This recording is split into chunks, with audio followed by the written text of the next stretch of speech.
13 जो है वृत्त और स्पर्श रेखाएं उससे संबंधित क्वेश्चन हल कर रहे थे।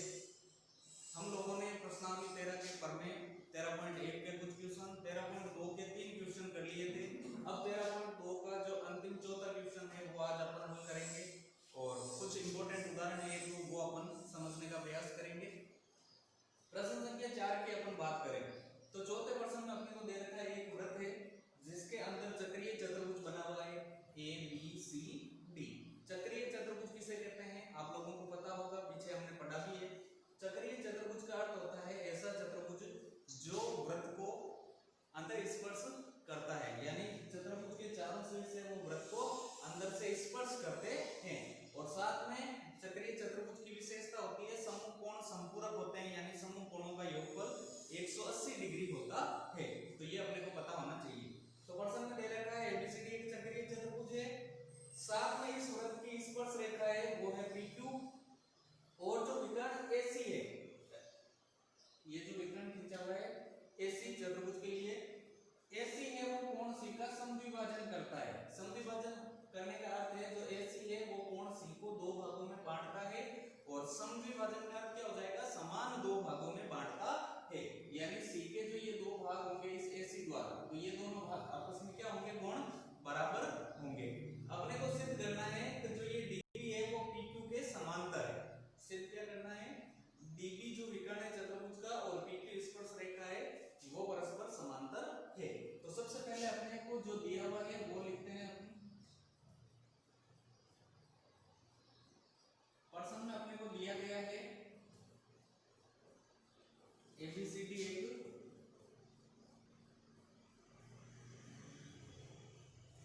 चक्रीय चतुर्भुज है। इसके अलावा दिया हुआ था विकर्ण AC है वो कोण C का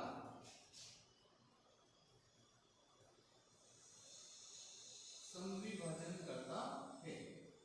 ये अपने को दिया हुआ है क्वेश्चन में। अब बात करते हैं जो सिद्ध करना है उसकी। तो इस क्वेश्चन में अपने को सिद्ध करना क्या है, अपने को सिद्ध करना है ये जो DB है वो PQ के समांतर है। तो सिद्ध करना है DB समांतर PQ है। अब DB समांतर PQ कब आएगी, ये अपन यहाँ विशेषता लिखते हैं। दो भुजाएं अगर समांतर होती है, जैसे ये दो भुजाएं मैं खींच लेता हूँ, ये दोनों समांतर है, तो ये समांतर कब आएगी, जब इनको कोई तिर्यक रेखा काटे। दो समांतर रेखाओं को अगर तिर्यक रेखा काटती है तो वहां जो आकृति बनती है Z की बनती है, यानी कि वहां कौन से कोण होते हैं, एकांतर कोण, और एकांतर कोण परस्पर समान होते हैं। तो इन दोनों को समांतर सिद्ध करना है, इसका मतलब अपने को किसका प्रयोग करना है, एकांतर कोण बराबर होंगे ये प्रयोग करना है। और दूसरी इसकी और विशेषता होती है दो समांतर भुजाओं के अंतिम कोणों का योगफल 180 डिग्री होता है। जैसे ये दो समांतर रेखा है, इसको तिर्यक रेखा काट रही है तो ये अंदर कोण है ये भी अंदर, तो इन दोनों का जो योगफल है वो कितना होगा, 180 डिग्री। इसी प्रकार इन दोनों का योगफल भी 180 डिग्री होगा। तो ये विशेषताएं होती है, उसके आधार पर अपन सिद्ध करते हैं। तो अपने को DB और PQ समांतर सिद्ध करनी है। तो DB और PQ से देखो इस चित्र में अगर अपन देखें तो DB और PQ से एकांतर कोण कौन से बनेंगे, तो DB और PQ के अनुसार Z बना के देख लेंगे एकांतर कोण। तो यहाँ अपने को पता चल रहा है ये Z बन रहा है, यानी ये वाला कोण और ये वाला कोण, ये Z आएगा। तो ये दोनों कोण अपने बराबर सिद्ध करने पड़ेंगे, तब ये दोनों भुजाएं क्या हो जाएगी, समांतर। अब इसमें कोण बहुत सारे बन रहे हैं, तो मैंने आपको एक पीछे प्रश्न में बताया था जब कोण बहुत ज्यादा बनते हैं तो वहां बार बार कोण का नाम लिखते हैं तो अपना टाइम ज्यादा वेस्ट होता है। टाइम बचाने के लिए अपन क्या करते हैं, कोणों को नंबर दे देते हैं। तो यहाँ से शुरू कर देते हैं। कोण नंबर ये 1 है मान लेते हैं, ये 2 3 4 5 6 7 8 कोण तो चतुर्भुज में बन गए और स्पर्श रेखा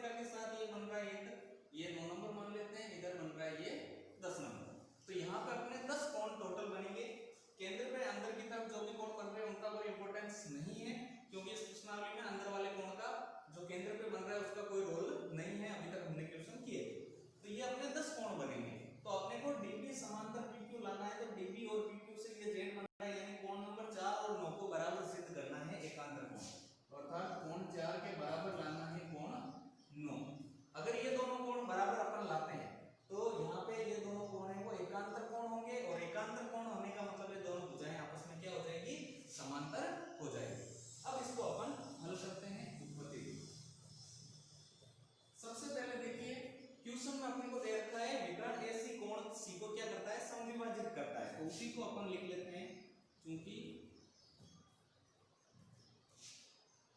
विकर्ण AC कोण C का क्या करता है, समद्विभाजन करता है, यानी कोण C को क्या कर रहा है, समान दो भागों में विभाजित कर रहा है। तो कोण C के अभी मैंने पहले ही आपको बता दिया था, AC द्वारा इस कोण C के ये दो भाग हो रहे हैं, तो ये दोनों भाग क्या होंगे, समान, यानी कोण 1 के बराबर कौन होगा, कोण 2। तो अपन लिखने के आते हैं कोण 1 के बराबर होगा कोण 2, क्योंकि समद्विभाजन हो रहा है यानी समान दो भागों में बांट रहे हैं, तो दोनों भाग इसके बराबर हो गए, तो कोण 1 के बराबर आ जाएगा कोण 2। इसको मान लेते हैं अपन समीकरण नंबर 1, क्योंकि अभी अपने हल नहीं हुआ। फिर अपने को कौन सा कोण चाहिए, कोण नंबर 4 और कोण नंबर 9, कोण 4 और कोण 9। तो अब हमने पीछे जो इसके 3 क्वेश्चन हल किए थे उसमें मैंने आपको डिटेल में बताया था, एकांतर वृत्तखंड के कोण परस्पर समान होते हैं, और एकांतर वृत्तखंड के कोण किस प्रकार बनते हैं, दो तरीकों से, एक तो जीवा और स्पर्श रेखा द्वारा बनता है, और दूसरी टाइप से बनते हैं वो दोनों जीवाओं के मध्य बनते हैं। तो उन दोनों का अपन प्रयोग करेंगे, जो अपने को लाना है, अपने को क्या लाना है, कोण 4 और 9। तो पहले अपन 4 की बात कर लेते हैं, कोण 4 के बराबर कौन सा कोण होगा। तो यहाँ चित्र में अपन देखते हैं, तो ये कोण 4 है ना, सिद्ध करने में कोण 4 लाना है, तो यहाँ देखो कोण 4 है, कोण 4 किस किस के मध्य बना हुआ है, AB और DB के मध्य, ये 4 नंबर है। तो एक जीवा AB काम आ रही है, एक जीवा DB काम आ रही है। अब देखो AB जीवा द्वारा कौन कौन से कोण बनेंगे, A सिरा और B सिरे को आगे बढ़ाएं, तो A को आगे बढ़ाने पे C पे जा रहा है, B को आगे बढ़ाने पे C पे, A पे जा रहा है एक जने, B एक पे और एक C पे।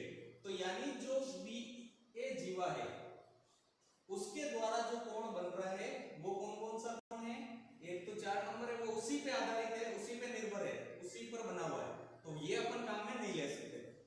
अगर DB लेते हैं तो ये भी DB पे स्थित हो गया, तो DB द्वारा ही नहीं बनेगा, तो जीवा तीसरी काम में आएगी, ये दोनों जीवाओं के मध्य है, तो ये जीवा काम में नहीं आएगी। इन दोनों जीवाओं से तीसरी भुजा कौन सी बनेगी, देखो इस जीवा और इस जीवा के दोनों सिरे AD है, तो ये जो तीसरी भुजा है वो अपने काम में आएगी AD।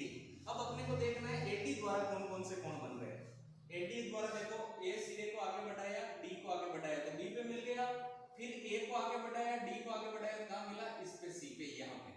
तो कोण 1 और 4 है वो बराबर होंगे, क्यों होंगे, क्योंकि ये कौन सी जीवा द्वारा बना है, AD द्वारा। तो अपने को वो सबसे पहले तो पढ़ने लिखना है, एकांतर वृत्तखंड के कोण क्या होते हैं, परस्पर समान होते हैं,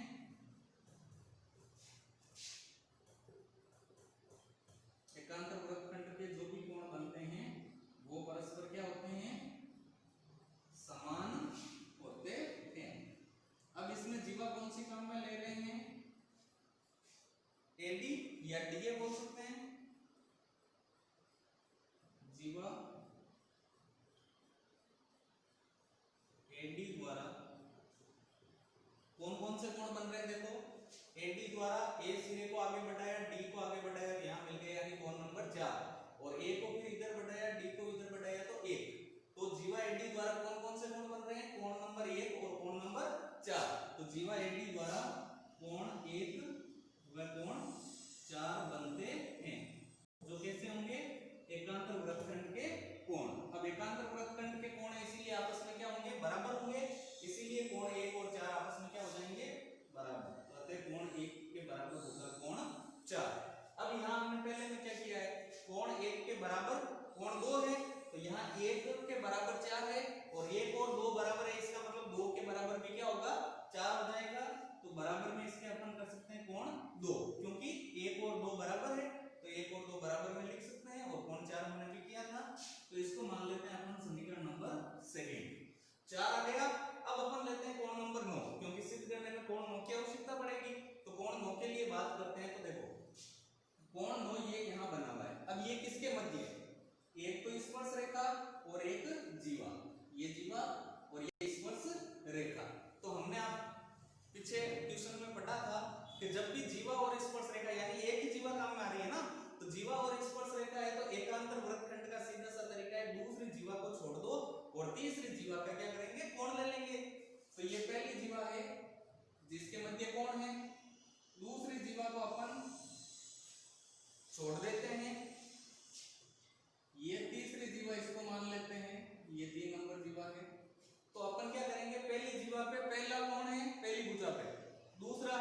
जीवा छोड़ दी, तीसरी ये जीवा है, तो तीसरी जीवा का यहाँ पहला कोण है, तो तीसरी जीवा का भी पहला कोण लेंगे, लेकिन एकांतर होता है तो इनका क्या होता है, क्रम चेंज कर देते हैं, अंदर वाला बाहर, बाहर वाला अंदर लिखते हैं। तो ये कोण बाहर बन रहा है, तो इसमें अपन तीसरी भुजा का पहला कोण अंदर वाला ले लेंगे, कोण 2। तो कोण 2 के बराबर कौन होगा, कोण 2।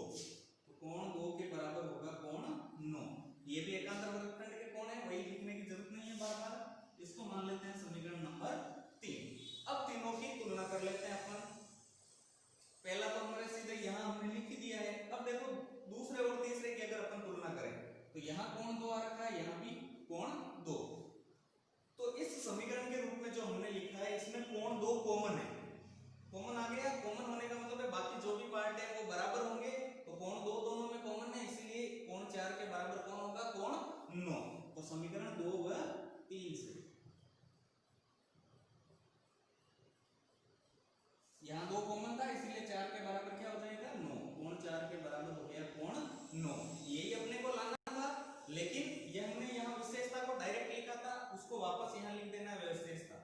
कोण 4 और क्या है, एकांतर कोण है, इसलिए ये जो रेखाएं हैं वो आपस में क्या होगी, समांतर होगी। क्योंकि कोण 4 व कोण 9 परस्पर कैसे कोण है, एकांतर कोण है, अतः ये दोनों भुजाएं आपस में क्या हो जाएगी, समांतर, अतः डीबी के समांतर होगी पी क्यू, और ये अपना क्वेश्चन है वो सिद्ध हो जाएगा। तो इस प्रकार अपन प्रश्न संख्या 4 को है वो सिद्ध कर लेंगे। आगे अपन बात करते हैं, एक दो उदाहरण ले लेते हैं, उदाहरण अपने को कैसे हल करना है। अब अपन करते हैं उदाहरण संख्या 4। दिया हुआ अपने को प्रश्न में लिखा हुआ है एबीसी एक त्रिभुज है जिसकी भुजा एबी, बीसी और सीए ये 3 भुजाएं हैं जो किसी वृत्त को एल, एम और एन बिंदु पर स्पर्श करती है। यानी त्रिभुज की तीनों भुजाएं हैं वो वृत्त को स्पर्श कर रही है और स्पर्श बिंदुओं के नाम है एल, एम और एन। अब अगर त्रिभुज और आगे अपने को दिया हुआ है, इस वृत्त की जो त्रिज्या है वो 4 सेंटीमीटर है, एएन की माप 6 सेंटीमीटर है, सीएन की माप 8 सेंटीमीटर है, और त्रिभुज एबीसी की परिमिति, परिमिति का अर्थ क्या होता है, परिमाप। तो त्रिभुज एबीसी का जो परिमाप है वो अपने को ज्ञात करना है। हल करते हैं। सबसे पहले देखो त्रिज्या दी हुई है, लेकिन इसमें कहीं भी वृत्त की त्रिज्या हमने नहीं खींची है ना, केंद्र से परिधि तक की दूरी त्रिज्या होती है, यहाँ तो है नहीं, तो अपन क्या करते हैं, सबसे पहले इनकी त्रिज्याएं खींच लेते हैं। 3 स्पर्श बिंदु है तो तीनों को अपन त्रिज्या के रूप में दर्शा देते हैं। ये केंद्र से परिधि की दूरी, ये त्रिज्या है वो कितनी है, 4 सेंटीमीटर। फिर केंद्र से परिधि की दूरी, ये त्रिज्या है वो भी 4 सेंटीमीटर। फिर इधर अपन कर लेते हैं एक और, केंद्र से परिधि की दूरी, ये त्रिज्या ये भी 4 सेंटीमीटर हो जाएगी। तो ये तीनों त्रिज्याएं हो गई 4 सेंटीमीटर। आगे देखो एन बराबर 6 सेंटीमीटर, ये एन दे रखी है उसकी माप है 6 सेंटीमीटर। सीएन की माप है 8 सेंटीमीटर, तो ये सीएन ये जो है वो है 8 सेंटीमीटर। अब अपने को निकालना क्या है, त्रिभुज का परिमाप यानी परिमिति। परिमाप का अर्थ होता है किसी भी आकृति की सभी भुजाओं का जो योगफल है वो परिमाप कहलाता है। तो त्रिभुज एबीसी का परिमाप निकालना है, इसका मतलब तीनों भुजाओं को जोड़ना पड़ेगा।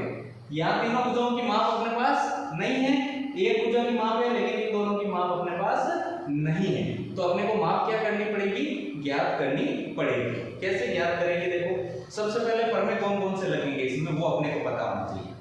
पहला अपना परमे क्या है, अगर बाह्य बिंदु से स्पर्श रेखा खींचते हैं तो वो त्रिज्या पर लंब होती है, तो ये स्पर्श रेखा और ये त्रिज्या है तो ये लंब होगा।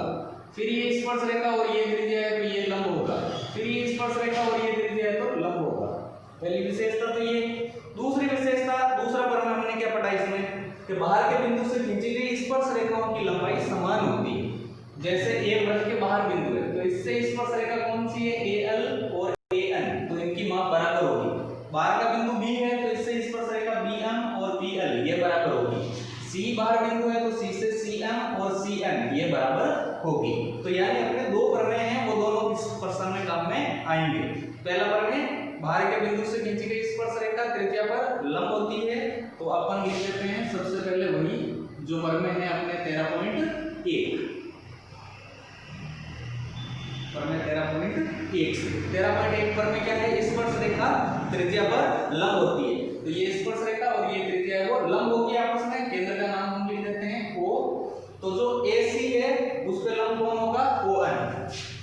AC लंब होगा ON। इसी प्रकार AB पे OL लंब होगा, AB पे लंब होगा OL। लास्ट में AC पे लंब कौन होगा, OM, क्योंकि ये स्पर्श रेखा और ये त्रिज्या, तो BC पे लंब होगा OM। ये तो हो गया अपना पहला काम, क्योंकि स्पर्श रेखा त्रिज्या पर लंब होती है, पहली चीज। फिर परमे 13.3 का प्रयोग करना है। पूरा लिखना चाहो तो लिख सकते हैं, डायरेक्ट अपन परमे का नाम लिख के भी लिख सकते हैं। परमे 13.3 क्या है कि बाहर के बिंदु से खींची गई स्पर्श रेखाओं की लंबाई समान होती है। तो ये बाहर बिंदु है, इससे स्पर्श रेखा कौन है, AL और AN। तो AL के बराबर होगी AN। अब देखो AN 6 सेंटीमीटर है, तो AL की कितनी हो जाएगी, 6 सेंटीमीटर। तो बराबर में लिख देते हैं 6 सेंटीमीटर। फिर बाहरी बिंदु लेते हैं B से कौन सी है, BM और BL। तो BM के बराबर होगी BL। तीसरा बिंदु है बाहर की तरफ C से स्पर्श रेखा है CM और CN। तो CM के बराबर होगी CN, कितनी होगी, CN 8 है तो ये भी 8, तो बराबर 8 सेंटीमीटर। अब यहाँ पे BM और BL की माप अपने पास नहीं है, तो अपन इसको मान लेते हैं x। कितनी मान लेंगे, x। तो यहाँ शुरू में लिख देंगे माना की, क्योंकि अपने पास माप नहीं है। माना कि BM और BL है वो बराबर तो होगी परमे से, और उसकी माप कितनी हो जाएगी, x सेंटीमीटर। तो ये 8 है तो ये भी होगी 8, इसको हमने x माना है तो ये भी हो जाएगी x। अब अपने को हल करना है, परिमाप निकालना है, तीनों भुजाओं को जोड़ना पड़ेगा, लेकिन x आ रखा है तो पहले क्या करेंगे, x का मान ज्ञात करेंगे। अब x का मान ज्ञात कैसे करेंगे, बड़े वाला जो त्रिभुज है उसका अपने को निकालना पड़ेगा क्षेत्रफल, ABC का क्षेत्रफल। फिर ABC है वो 3 त्रिभुजों से मिलकर बना हुआ है, AOB, BOC और AOC। इन तीनों का और क्षेत्रफल निकालना पड़ेगा, यानी अपने को कितनी बार क्षेत्रफल निकालना पड़ेगा, इसका 4 बार। कैसे करेंगे, देखो सबसे पहले त्रिभुज ABC का क्षेत्रफल निकालेंगे।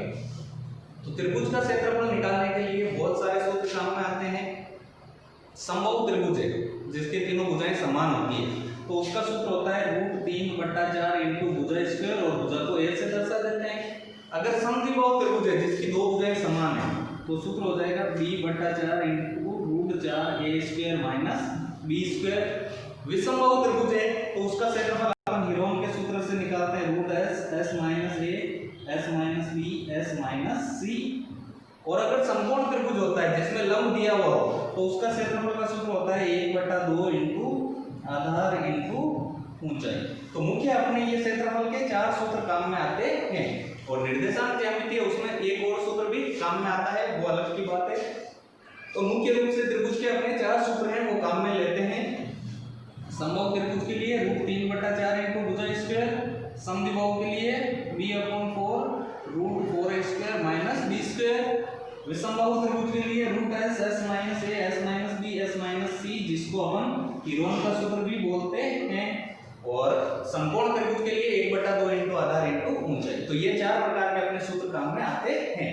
तो इसमें जो ABC त्रिभुज है बड़ा वाला, जिसकी अपन मुख्य तौर पे बात कर रहे हैं, तो ABC का यहाँ प्रकार कुछ भी दिया हुआ नहीं है। प्रकार दिया हुआ नहीं है तो अपन उसको क्या मानेंगे, विषमबाहु त्रिभुज। तो विषमबाहु त्रिभुज का क्षेत्रफल कौन से तरीके से निकालेंगे, हीरोन के तरीके से, हीरोन के सूत्र से। हीरोन का सूत्र होता है √s into s minus a into s minus b into s minus c। s का मतलब होता है त्रिभुज का अर्ध परिमाप, a b c का मतलब होता है त्रिभुज की तीनों भुजाएं। तो अपन सबसे पहले s का मान ज्ञात करेंगे, यानी क्या निकालेंगे, उसका अर्ध परिमाप। तो लिखेंगे बड़ा वाला त्रिभुज है जो ABC, इधर लिख देता हूं मैं, त्रिभुज ABC का अर्ध परिमाप यानी कि s बराबर अर्ध परिमाप। परिमाप का अभी मैंने बताया था भुजाओं को जोड़ना। तो त्रिभुज में 3 भुजाएं होती हैं, उनको मानते हैं a b और c। यानी परिमाप निकालना है तो त्रिभुज की तीनों भुजाओं को जोड़ देंगे, a + b + c। अर्ध यानी आधा होता है, मतलब बट्टा 2।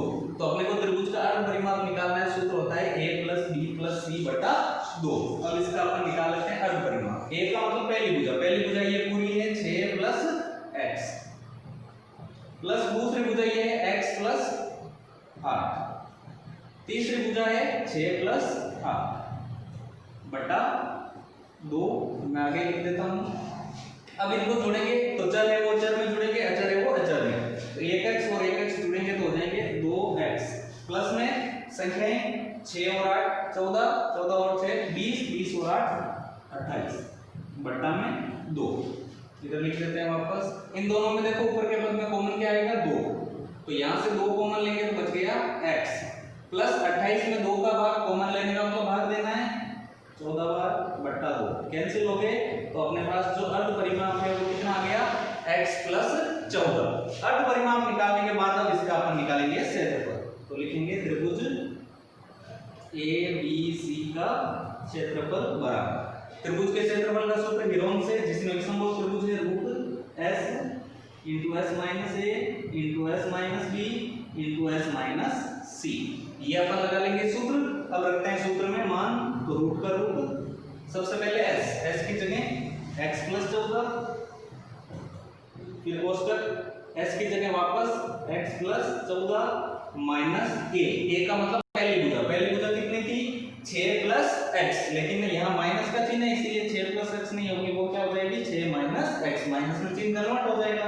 फिर कोष्टक s की जगह वापस x प्लस 14 माइनस b, ये दूसरी भुजा x प्लस 8 है लेकिन घटाना है तो चिन्ह चेंज हो जाएगा माइनस x माइनस 8। फिर s माइनस c, s की जगह वापस अर्ध परिमाप x प्लस 14, उसमें से माइनस करना है c का मतलब तीसरी भुजा 6 और 8 कितनी थी 14, तो माइनस करना है तीसरी भुजा यानी कि 14। अब इसको आगे हल करेंगे अपन, वापस मैं इधर लिख रहा हूं त्रिभुज ABC का क्षेत्रफल बराबर रूट का रूट x प्लस 14 अकेला पद है तो इसको अपन सेम लिख देते हैं x प्लस 14।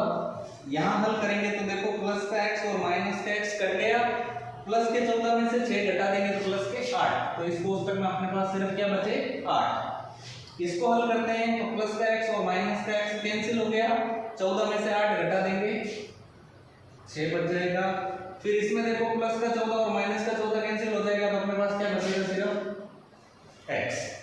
अब इसको हल कर लेते हैं, यह त्रिभुज ABC का क्षेत्रफल बराबर रूट, सबसे पहले इसको लिख लेते हैं x को, उसके गुणा में है x प्लस 14, 8 को 6 से गुणा 48। अब अपन चाहे तो यहाँ इनका गुणा करके भी लिख सकते हैं और गुणा नहीं करें तो इतना करके अपन जोड़ देते हैं, ये आ जाएगा त्रिभुज ABC का क्षेत्रफल, और क्षेत्रफल है तो वर्ग सेंटीमीटर या सेंटीमीटर स्क्वायर होता है, तो अपन इसको लिख देंगे सेंटीमीटर स्क्वायर। अब अपने को क्या करना है, ये तो त्रिभुज ABC का क्षेत्रफल हुआ है। अब ABC है वो कितने पार्ट से मिलकर बना हुआ है, 3 त्रिभुजों से मिलकर बना हुआ है। AB भुजा से बन रहा है AOB ये त्रिभुज, फिर BC भुजा से बन रहा है BOC ये दूसरा त्रिभुज, फिर AC भुजा से बन रहा है AOC ये तीसरा त्रिभुज। यानी ABC का अगर क्षेत्रफल अपने को दूसरे तरीके से कैलकुलेट करना हो, मान निकालना, तो अपन क्या करेंगे, इन तीनों त्रिभुजों के क्षेत्रफल को जोड़ देंगे। तो अपने को क्या करना पड़ेगा, इन तीनों का क्षेत्रफल है वो भी ज्ञात करना पड़ेगा, थोड़ा लंबा क्वेश्चन है। तो पहला जो त्रिभुज बन रहा है वो है AOB, तो अब अपन निकालेंगे त्रिभुज AOB का क्षेत्रफल बराबर। अब यहाँ देखो त्रिभुज का प्रकार, इसमें लंब दिया हुआ है यानी ऊंचाई दी हुई है, तो ये संपूर्ण त्रिभुज के आधार पर काम करेगा। तो क्षेत्रफल का सूत्र क्या होता है, अभी मैंने बताया था, संपूर्ण त्रिभुज में 1/2 इंटू आधार इंटू ऊंचाई, 1/2 का 1/2 इंटू। अब इस त्रिभुज का आधार कौन सा होगा, आधार ये होगा, तो आधार की जगह 6 प्लस x इंटू ऊंचाई। अब इस त्रिभुज की जो AOB है उसकी ऊंचाई क्या होगी, ऊंचाई हमेशा त्रिभुज की क्या होती है, लंब होती है, तो ये ऊंचाई होगी, और ऊंचाई कितनी है 4 सेंटीमीटर, तो ऊंचाई की जगह 4। अब 2 के पारे से 4 कितनी बार में कट गए, 2 बार में। 2 के पारे से 6 को नहीं काटना है क्योंकि ये प्लस ये में प्लस या माइनस में होते हैं, वो कैंसिल नहीं होते, तो इसको अपन गुणा कर देते हैं। 2 को 1 से गुणा करेंगे 2 आएंगे, यानी 6 प्लस x को किससे गुणा करना है, 2 से। तो एक बार ऐसे लिख देते हैं अपन, ये आ गया इसका क्षेत्रफल सेंटीमीटर स्क्वायर। AOB का गया, अब किसका निकालेंगे? BOC। तो अब लिख देंगे त्रिभुज BOC का क्षेत्रफल बराबर। अब त्रिभुज BOC में भी क्या है? लंब। तो वापस सूत्र कौन सा लगेगा? 1/2 इंटू आधार इंटू ऊंचाई। तो 1/2 का 1/2 इंटू दूसरे वाले त्रिभुज का आधार ये होगा x प्लस 8। तो आधार की जगह x प्लस 8 इंटू ऊंचाई। इसकी भी ऊंचाई कितनी है? 4। 2 के बढ़ने से 4 दो बार में कट गए, यानी x प्लस 8 इंटू 2। गुणा यहाँ कर सकते हैं, आगे भी कर सकते हैं। तो ये आ गया इसका दूसरे त्रिभुज का क्षेत्रफल। अब अपन निकालेंगे तीसरे त्रिभुज का क्षेत्रफल। ऊपर वाला और ये पार्ट में एक बार के लिए साफ कर देता हूं।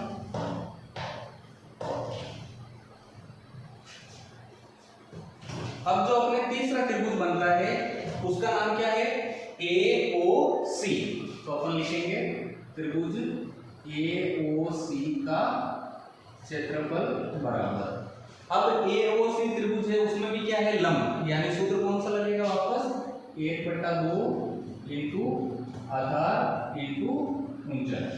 तो 1/2 का 1/2 इंटू, अब इस त्रिभुज के लिए ये आधार होगा, यानी 6 प्लस 8 कितना हो जाएगा? आधार पूरा 14 इंटू ऊंचाई। ऊंचाई कितनी है इसकी भी? 4। 2 के बढ़ने से 17 कट गए, सॉरी 14 कट गए 7 बार में।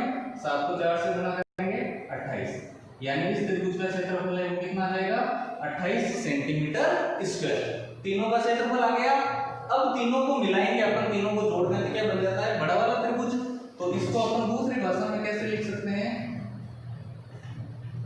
त्रिभुज ABC का क्षेत्रफल बराबर। यानी जो त्रिभुज ABC का क्षेत्रफल निकालना है उसके लिए अपन इन तीनों त्रिभुजों के क्षेत्रफल को क्या करेंगे? जोड़ेंगे। तो बराबर होगा त्रिभुज AOB का क्षेत्रफल प्लस दूसरा है त्रिभुज BOC का क्षेत्रफल प्लस तीसरा त्रिभुज है AOC का क्षेत्रफल। तीनों का क्षेत्रफल अगर जोड़ देंगे तो बड़ा वाला त्रिभुज अपने पास प्राप्त हो जाएगा। अब अपन मान रख लेते हैं या त्रिभुज ABC का क्षेत्रफल, या हमने निकाला था त्रिभुज ABC का क्षेत्रफल कितना आया था? x प्लस 14 इंटू 48 बराबर। AOB का क्षेत्रफल, AOB का कितना आया था? 6 प्लस x इंटू 2, आगे प्लस का चिन्ह। त्रिभुज BOC का क्षेत्रफल, BOC का कितना आया था?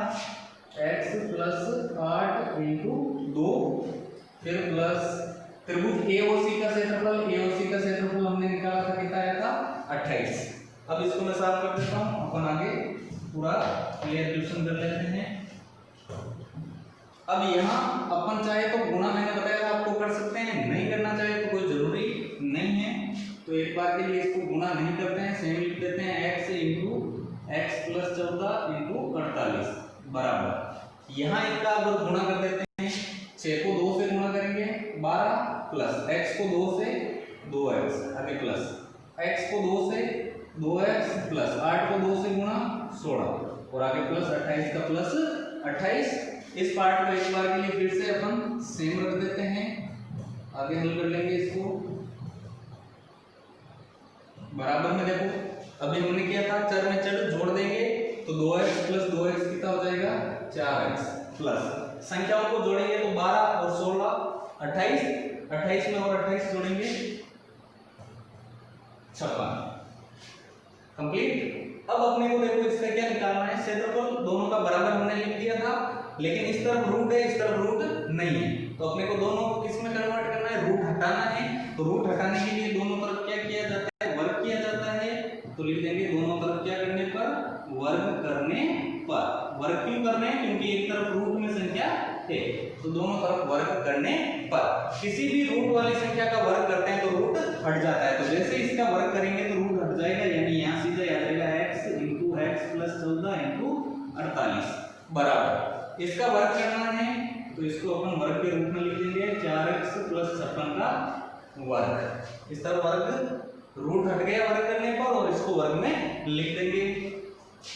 ये गुणा इसको अपने को करना नहीं है एक बार, तो x into x plus 14 into 48 बराबर। इधर a प्लस बी का होल स्क्वायर सर्वसम्मी का लगा सकते हैं, या दूसरा तरीका देखो, इसमें 4 का भाग जा रहा है, इसमें भी 4 का, तो अपन 4 क्या करते हैं? कॉमन ले लेते हैं। यहाँ से 4 कॉमन ले लेंगे तो x प्लस 56 में 4 का भाग 14 बार और होल स्क्वायर था, तो इस पूरे का अपन क्या कर देंगे, होल स्क्वायर। अब देखो ये गुणा में x प्लस 14 पक्षांतरित करेंगे तो किसमें आएंगे, भाग में, तो यहाँ बच गया x इंटू 48, इसको उधर भेज देंगे। 4 का स्क्वायर करेंगे 16 और x प्लस 14 का होल स्क्वायर है, इसका मतलब x प्लस 14 को गुणा में कितने बार लिखना है, 2 बार, और ये गुणा में x प्लस 14 पक्षांतरित करेंगे तो इसमें आ जाएगा भाग में x प्लस 14, तो x प्लस 14 से x प्लस 14 कैंसिल हो जाएंगे, तो अपने पास क्या बचा है यहाँ पे x इंटू 48 बराबर में क्या है 16 इंटू x प्लस 14 है ना। अब अगर अपन इसका पक्षांतरण करते हैं 16 तो x इंटू 48 का 48 गुणा में 16 इधर आएंगे, भाग में 16 बराबर में क्या बचेगा x प्लस 14, 16 का भाग 48 में 3 बार, तो यहाँ क्या बच गया 3 इंटू x यानी 3x प्लस x इधर लाएंगे माइनस x बराबर में क्या आ गया 14, 3x में x घटा देंगे 2x बराबर 14, अपने को x निकालना है 14 का 14 गुणा 2 पक्षांतरित करेंगे भाग 2, 14 में 2 का भाग 7 बार, तो x का मान कितना जाएगा 7 सेंटीमीटर। अपने को x का मान ही निकालना था, तो x का मान आ गया अपने पास 14 सेंटीमीटर। ये आंसर नहीं है, अपने को इसका निकालना है परिमाप, तो पहले तो x का मान प्राप्त होगा तब इसकी भुजाएं आएगी फिर परिमाप आएगा, तो x का मान आ गया। अब अपन निकालेंगे भुजा AB बराबर, AB भुजा क्या है 6 प्लस x, तो 6 का 6 प्लस x की जगह 7, तो कितनी हो गई 13 सेंटीमीटर। BC भुजा है वो कितनी है x प्लस 8, तो x की जगह 7 प्लस 8 यानी कितनी हो जाएगी 15, और तीसरी भुजा जो AC है वो कितनी है 6 प्लस 8 यानी कितनी 14 सेंटीमीटर। तीनों भुजाएं हो गई। अब तीनों भुजाओं से अपन इसका क्या निकालेंगे, परिमाप यानी परिमिति।